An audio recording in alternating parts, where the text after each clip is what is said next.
तो hi guys Radhe Radhe.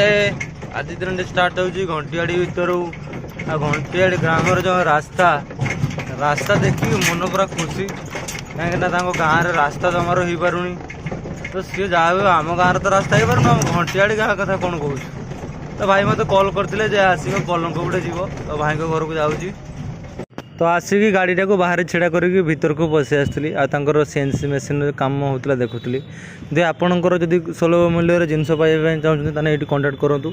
तापर मु वीडियो करथिबा टाइम रे भाई मत कहले ओ हीरो से कौन कर जल्दी जाकि जिनस को रेडी कर कहीं कस्टमर फोन कले। तो मिस्त्री भाई मु मिसी मिसाई धरिकी लोड कर देती पलंक आउ ड्रेसिंग टेबुल जीवार था खालुमाणी बाहागर तरफ के भाई जड़े गिफ्ट देते। तो मुझे बाहरी आसती आसिक भाई घरे पहुँची पुजाई जिनस को भल भाव में बाहर कर देती।